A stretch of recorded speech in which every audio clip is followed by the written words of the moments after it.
Alguém diria, uai, mas a gente é tão diferente. Santo Agostinho diria, exatamente por isso. Porque um só, ou uma só, não daria, de jeito nenhum, daria conta de toda a riqueza da imagem de Cristo. É por isso que tem que existir uma humanidade de milhões, onde cada um de nós tem um traço de Jesus.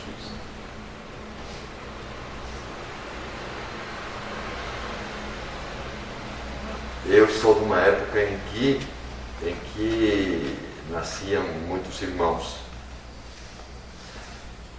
assim, na escala, 8.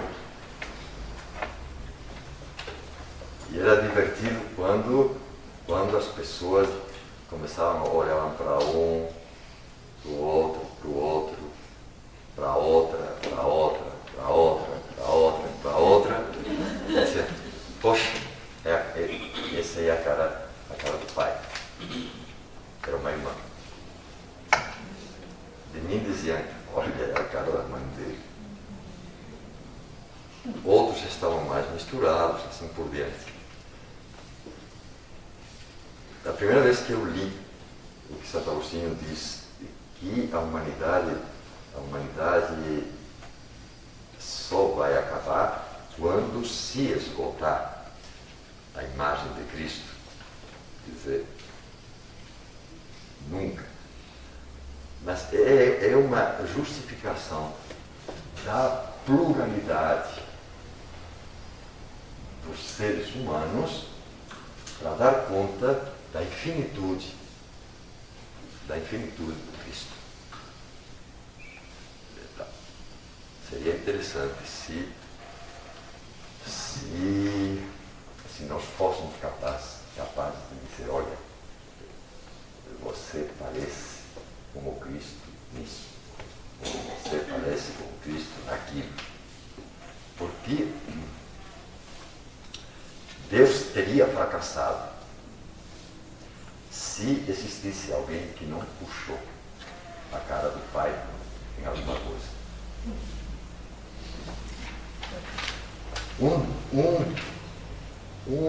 Uma das finalidades da iluminação é exatamente perceber em que eu posso parecer com Jesus Cristo, em que eu posso realizar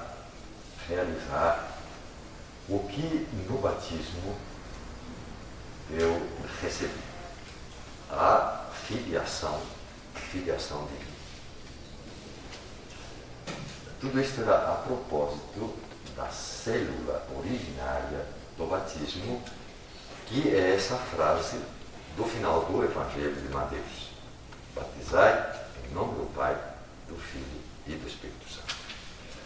A Igreja, retomo o que estava dizendo, a Igreja, aos poucos, mas já no início do século II, batiza em nome do Pai, do Filho e do Espírito Santo, e esse batismo é precedido de uma iniciação ao mistério. Iniciação ao mistério tem todos esses significados que a palavra mistério pode ter. Iniciação a algo que está escondido. Iniciação a uma revelação que não se vê à simples vista se o olho não for preparado para enxergar o que está escondido. Iniciação ao mistério poderia parecer uma contradição, porque se é mistério, não adianta ser iniciado, porque mistério não se entende. Mas no cristianismo, a palavra mistério não é simplesmente o que não se entende. Mistério é o que se revela. Mistério se manifesta. Por isso, a iniciação ao mistério, concretamente, significava iniciação aos símbolos da fé. Iniciação ao credo. que tinha essa importância reveladora de quem é Deus, quem é o Deus em que os cristãos acreditam. Não escrever, mas decorar as palavras que dizem o mistério de Deus e a sua relação com o ser humano era um modo de manter esse sigilo que marcava o cristianismo. Sigilo significa segredo, mas sigilo significa também como carimbo, um selo. Por quê? Porque a iniciação ao mistério do batismo marcava os cristãos como um carimbo, um selo de pertença. O batismo me faz de Deus. O português brasileiro, pelo menos, é uma língua muito católica. É sim.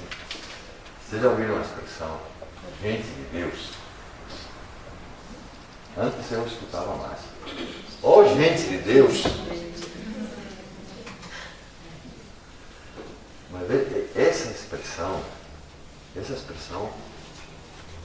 deve vir rolando desde aqueles tempos antigos em que a iniciação culminava com uma marca.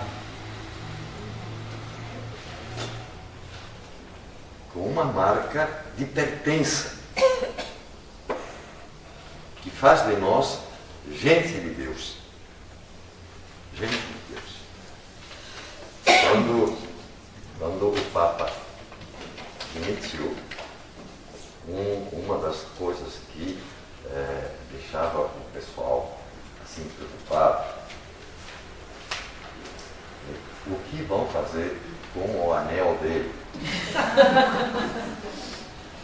Porque o anel do Papa não é qualquer anel. E o seu valor não é porque tivesse um brilhante do tamanho. É porque o anel do Papa é o que ele colocava na cera ou naquele outro como sinal. Isso, como sinal de que esse documento onde estava a marca do anel era realmente do Papa. Por isso, quando demitiu, tiraram e colocaram uns riscos para que, se algum cardeal mais doido pegasse aquele anel e o colocasse, aparecesse que não era mais o anel do Papa.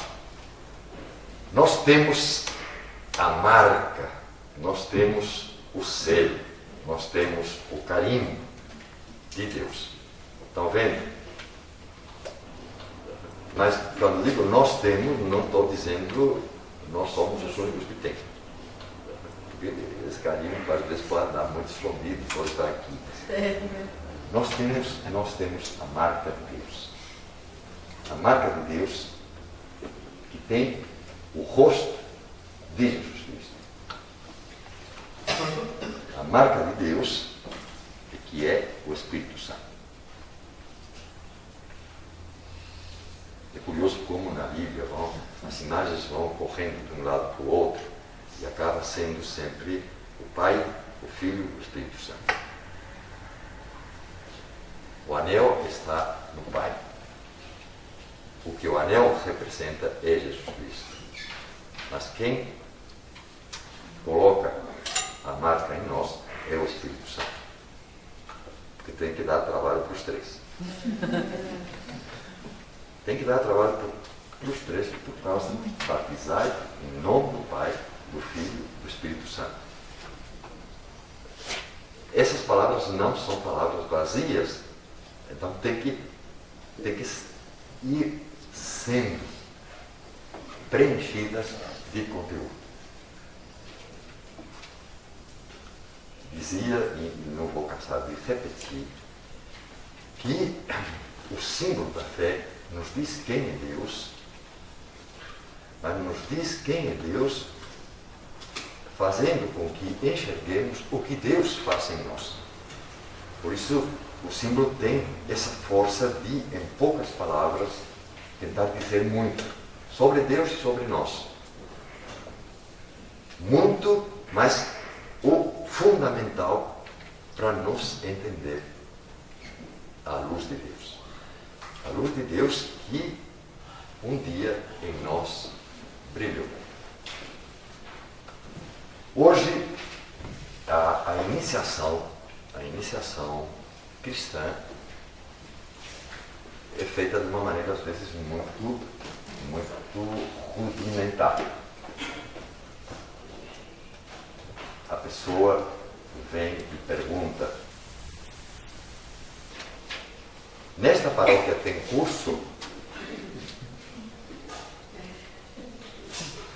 Aí eu dou uma de quem não entendeu, de o curso de quê? Não, pai, para batizar tem que fazer curso.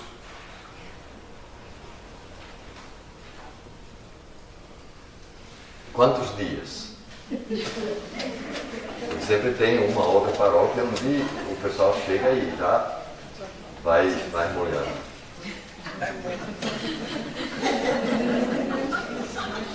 Foi assim que os judeus foram batizados no pátio do Palácio de Lisboa, quando o rei mandou que todos os judeus se convertessem. E hoje a iniciação cristã, infelizmente, muitas vezes é feita de uma maneira que não inicia coisa nenhuma. Não vão falar disso. É bom que aqui, hoje, estejamos começando um curso de batismo. Um curso de batismo com efeitos retroativos. Porque, vejam, o que eu estou dizendo é que, como tudo que Deus faz com a gente pode ver o que se inicia, mas certamente não pode ver quando a ação de Deus para. A tendência da gente, que está sempre fazendo Deus a nossa imagem e semelhança, ao contrário do que diz a Escritura, a tendência da gente é pensar que a criação é algo que aconteceu lá no comecinho. Mas basta abrir a Bíblia para ver que o que na Bíblia, tanto no Antigo como no Novo Testamento, se entende por criação, é algo que começou, mas continua. Santo Inácio de Loyola, já ouviram falar do rapaz? Santo Inácio de Loyola, no chamado princípio e fundamento dos exercícios, diz que o ser humano é criado no presente. No presente por quê? Porque a criação é contínua. Deus nunca se desentende de nós. Deus nos cria, e mesmo no caso do ser humano, nos criando criadores, ou co-criadores, uma vez que resolveu nos criar com liberdade, não tem jeito de que nós mesmos não tenhamos que nos criar a nós mesmos, ou sermos, de alguma maneira, responsáveis pelo que a nossa criação é. Isso não significa que Deus, bom, agora eu vou criar o ser humano. E o pai olha para o filho que olham para o Espírito Santo e dizem, vai começar a bagunça. Deus não se desentende de nós, criando o ser humano com liberdade. Deus como que se expõe aqui a criação de um ser livre possa fazer com que esse ser livre e criado possa, vou para o extremo, possa às vezes querer se descriar. Ou seja, uma criança difícil para Deus. Mas vejam, Deus não disse ao meu filho, ou minha filha, agora você tem 18 anos, sai de casa que chega, viu? Te vira. Deus sempre diz, te vira, mas esse ter que nos virar não é abandono de Deus. A expressão mais bonita e meio trágica disso é a parábola do filho pródigo, em que o pai deixa o filho fazer, parece que um pai sem caráter, deixa o filho fazer, mas fica esperando que o filho volte. Esperando tanto que quando ainda o filho resolve voltar, o pai o enxerga de longe. Essa versão mais trágica de até aonde Deus acompanha o ser humano é o próprio Jesus Cristo.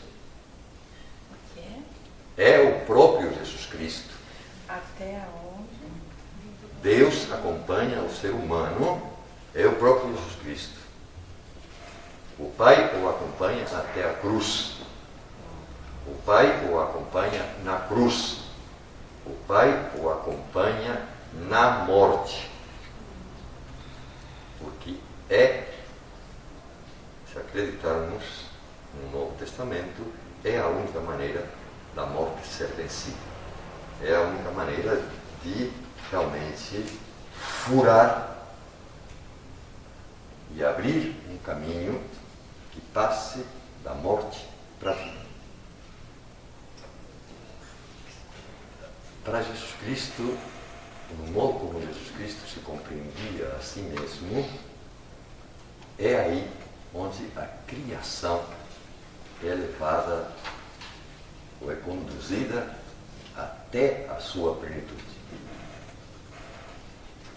No capítulo 4 de João, pergunta, é a conversa com a samaritana, a sós.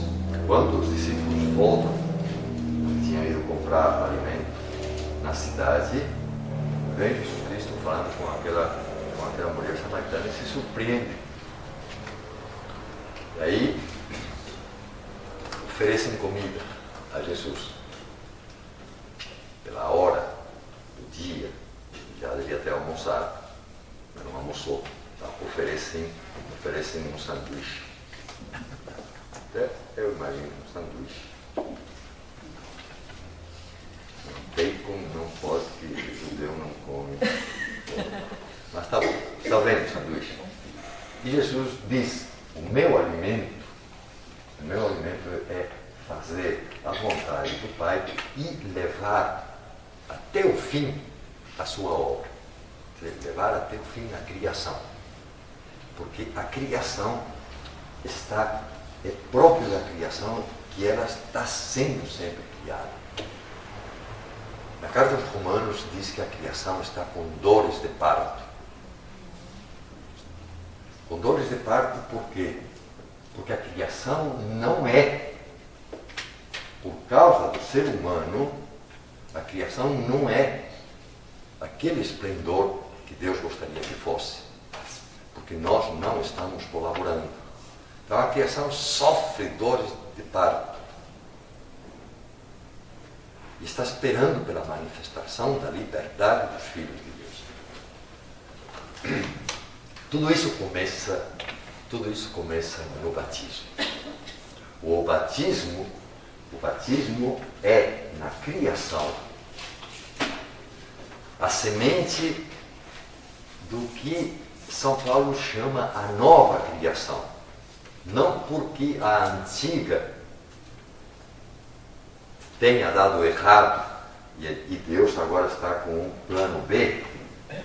É nova criação porque a nova criação vai conseguir que a criação de Deus acabe dando certo. Essa luta de transfiguração